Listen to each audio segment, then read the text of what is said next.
અમદાવાદનો કુખ્યાત ચંડોળા તળાવ વિસ્તાર એક સમયે ગેરકાયદેસર રહેતા બાંગ્લાદેશીઓનો ગઢ હતો. અત્યારે હાલ ત્યાં ચકલા ઉડી રહ્યા છે. Ahmedabad police commissioner GS Malik, DCP crime Ajit Rajyan સહિતના ઉચ્ચ અધિકારીઓ ચંડોળા તળાવ વિસ્તારમાં પહોંચે તે પહેલા તમામ ઘરોમાં તાળા લટકતા જોવા મળ્યા હતા.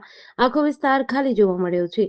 અગાઉ ટોરેન્ટ પણ વીજ જોડાણ કાપી નાખ્યા હતા. હાલમાં 143 બાંગ્લાદેશીની ડિપોર્ટેશનની પ્રક્રિયા શરૂ કરી દેવાઈ છે. ઝડપાયેલી મહિલાઓ છૂટક મજૂરી અને દેહ વિક્રયનો ધંધો કરતી હતી. તેઓ સૌપ્રથમ પશ્ચિમ બંગાળ આવ્યા હતા. બાદમાં કેટલાકે સુરત આવી બોગસ ડોક્યુમેન્ટ બનાવ્યા હતા. મોટાભાગના લોકો બાંગ્લાદેશ સાથે સંપર્કમાં હોવાનું સામે આવ્યું છે. ગેરકાયદેસર રહેતા બાંગ્લાદેશીઓને ડિપોર્ટ કરવામાં આવશે.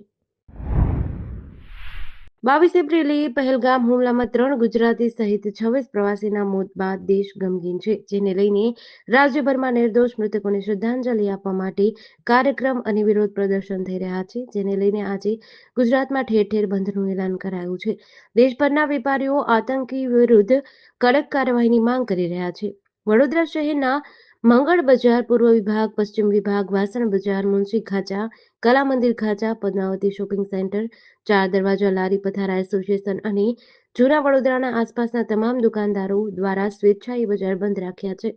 જમ્મુ કાશ્મીરના પહેલગામમાં આતંકી હુમલાના વિરોધમાં આજે સોમવારના રોજ વડોદરાના ચાર દરવાજા અને મંગળ બજાર સહિતના બજારો આજે જડબેસલાક બંધ જોવા મળ્યા હતા. પહેલગામ હુમલાના રિપોર્ટિંગને બદલ ભારતે સોમવારે 17 પાકિસ્તાની યુટ્યુબ ચેનલો પર પ્રતિબંધ મૂક્યો હતો. આમાં cricketer Shoaib Akhtar, Dawn News, Samaa TV અને જીઓ ન્યૂઝનો સમાવેશ થાય છે. સરકારનું કહેવું છે કે આ ચેનલો ભારત અને સુરક્ષા એજન્સીઓ વિરુદ્ધ ખોટા અને ભ્રામક સમાચાર ફેલાવી રહી છે. બીબીસીને પણ ચેતવણી આપવામાં આવી છે. પહેલગામ હુમલાનું રિપોર્ટિંગ કરતી વખતે બીબીસી આતંકવાદીઓને ઉગ્રવાદીઓ કહી રહ્યું છે. સરકારે આ કાર્યવાહી ગૃહ મંત્રાલયની ભલામણ બાદ કરી છે. પ્રધાનમંત્રી નરેન્દ્ર મોદી અને રક્ષા મંત્રી રાજનાથ વચ્ચે એક મહત્વપૂર્ણ બેઠક થઈ.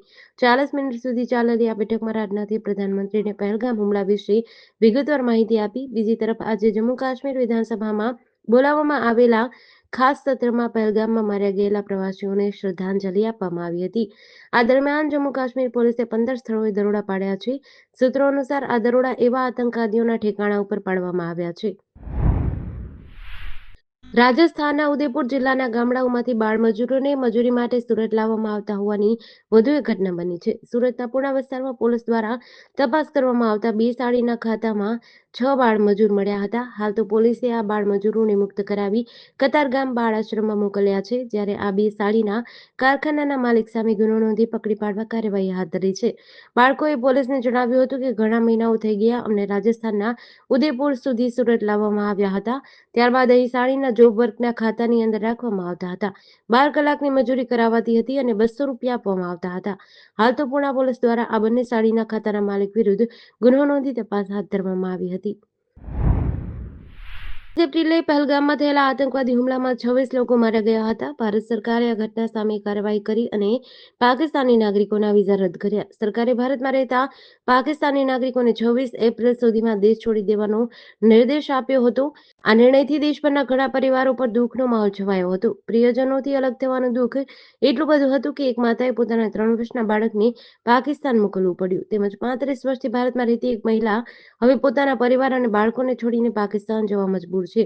યુપીના મેરઠની રહેવાસી સનાના લગ્ન 2020માં કરાચીના એક ડોક્ટર સાથે થયા હતા. તે તેના 3 વર્ષના પુત્ર અને 1 વર્ષની પુત્રી સાથે ભારત આવી હતી. હુમલા પછી જ્યારે પાકિસ્તાનીઓને પાછા ફરવાનો આદેશ આવ્યો ત્યારે તે તેના બાળકો સાથે અટારી સરહદ પર પહોંચી.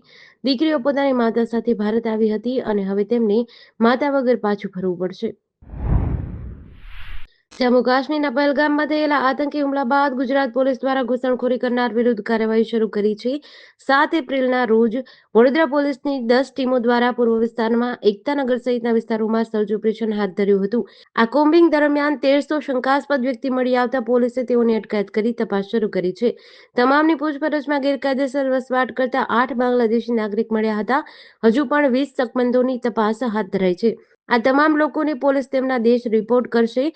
ઉલ્લેખનીય છે કે 26 એપ્રિલના રોજ મોડી રાત્રે 2:15 વાગ્યાના અરસામાં Ahmedabad Howrah express train Vadodara railway સ્ટેશનના પ્લેટફોર્મ નંબર 1 પર આવતા તેમાં ચેકિંગ કરાયું હતું. ત્યારે 5 જેટલા બાંગ્લાદેશી મળ્યા હતા, જેમાં પતિ પત્ની અને તેમના 2 બાળક અને અન્ય એક શખ્સનો સમાવેશ થાય છે. મરોલી પોલીસ સ્ટેશન વિસ્તારમાં એક વિદ્યાર્થીની સાથે સાયબર ફ્રોડની ઘટના બની છે. વિદ્યાર્થીનીના મોબાઈલ પર એક અજાણ્યા નંબરથી લિંક આવી હતી. આ લિંક પર ક્લિક કરતા તેને વર્ક ફ્રોમ હોમની ઓફર મળી હતી. ડિજિટલ આઈડી ધરાવતા ઠગે વિદ્યાર્થીનીને કસ્ટમર ભેગા કરવાનું કામ આપવાની લાલચ આપી હતી. ત્યારબાદ સ્કેનર દ્વારા વિદ્યાર્થીનીના બેંક એકાઉન્ટમાંથી નાની નાની રકમ ટ્રાન્સફર કરાવડાવી. આ રીતે કુલ 99,000 રૂપિયા ઠગે પોતાના એકાઉન્ટમાં ટ્રાન્સફર કરી લીધા હતા. પીડિત વિદ્યાર્થીનીએ આ રકમ સ્કોલરશિપ તરીકે મેળવી હતી. તેણે આ રકમ બચત માટે પોતાના એકાઉન્ટમાં રાખી હતી. પૈસા ગુમાવ્યા બાદ વિદ્યાર્થીનીએ મરોલી પોલીસ સ્ટેશનમાં ફરિયાદ નોંધાવી છે. મરોલી પોલીસ સ્ટેશનના પીઆઈ ડીજે પટેલે જણાવ્યું, આ કેસમાં ફરિયાદ નોંધી લેવામાં આવી છે. લાકડિયા પોલીસે મોરબી સામખિયાળી નેશનલ હાઈવે પરથી એક ખતરનાક આરોપી પકડી પાડ્યો છે. હરવિંદર ઉર્ફે બિંદર નામનો આ આરોપી લુધિયાણા જેલમાં 2012માં ડબલ મર્ડર કેસમાં સજા ભોગવતો હતો. આરોપી પેરોલ પર છૂટ્યા બાદ પેરોલ જમ્પ કરી ગયો હતો. તેણે પંજાબ હાઈકોર્ટમાં પ્રેક્ટિસ કરતા એક વકીલ અને તેની સાથે રહેતી મહિલાનું પિસ્તોલનો ભય બતાવી અપહરણ કર્યું હતું. વકીલની દીકરીને પણ પિસ્તોલ બતાવી ધમકી આપી હતી. ફાગવાડા પોલીસ સ્ટેશનમાં આ મામલે ફરિયાદ નોંધાઈ હતી. તપાસમાં જાણવા મળ્યું કે આરોપી લાકડિયા વિસ્તારમાં છુપાયો છે. લાકડિયા પોલીસે અલગ અલગ ટીમો બનાવી તપાસ શરૂ કરી આરોપીને હોટેલ પાસે ઝડપ્યો હતો. અમારી સરકારને વિનંતી છે કે ભલે અમને ગોળી મારી દો પણ અમે પાછા પાકિસ્તાન નહીં જઈએ. અમે માંડ કરીને ઘણી તકલીફો વેઠીને ત્યારથી અહીં આવ્યા છીએ અને અહીં અમે મજૂરી કરીને માંડ જીવીએ છીએ. આ શબ્દો છે મહેસાણામાં વસવાટ કરતા પાકિસ્તાની નાગરિકોના, કે જેઓ પાકિસ્તાનના અસહ્ય ત્રાસના કારણે લોંગ ટર્મ વિઝા પર ભારત આવી વસવાટ કરી રહ્યા છે. ભારતના અલ્ટિમેટમ બાદ અહીં વસવાટ કરતા પાકિસ્તાની હિન્દુ પરિવાર પાકિસ્તાન પરત જવાની સ્પષ્ટ મનાઈ કરી રહ્યા છે. મહેસાણાના ઇન્દિરાનગર વિસ્તારમાં રહેતા અને પાકિસ્તાનથી આવેલા રામસિંહ ઠાકોરે કહ્યું કે અમે પાકિસ્તાનમાં ઘણા વર્ષો ત્રાસ સહન કર્યા બાદ 2018માં પરિવાર સાથે ભારત આવ્યા છીએ. મારી દીકરી 2024માં આવી છે. અમારા પરિવારના 26 સભ્યો અહીં રહે છે. માલપુરના વાત્રક ડેમમાંથી જમણા કાંઠાની કેનાલમાં સિંચાઈ વિભાગે ત્રીજા તબક્કામાં 70 ક્યુસેક પાણી છોડ્યું છે. આકરા ઉનાળામાં જ્યારે નદી અને બોરકુવાના જળસ્તર નીચા થઈ રહ્યા છે ત્યારે આ નિર્ણયથી ખેડૂતોને મોટી રાહત મળી છે. વાત્રક ડેમ આ વર્ષે સંપૂર્ણ ભરાયેલો હોવાથી પૂરતા પ્રમાણમાં પાણીનો જથ્થો ઉપલબ્ધ છે. માલપુર અને ધનસુરા તાલુકાના ખેડૂતોએ ઉનાળુ બાજરી, જુવાર અને ઘાસચારાનું વાવેતર કર્યું છે. શરૂઆતના બોરકુવામાં પાણી હતું, પરંતુ ગરમી વધતા જળસ્તર ઘટી ગયા છે. સિંચાઈ વિભાગે જળાશયોમાં ઉપલબ્ધ પાણીનો જથ્થો અને ખેડૂતોની જરૂરિયાતને ધ્યાનમાં રાખી આ નિર્ણય લીધો છે. આ પગલાંથી ધનસુરા અને માલપુર તાલુકાના 30 ગામોની 1200 હેક્ટર જમીનને લાભ થશે.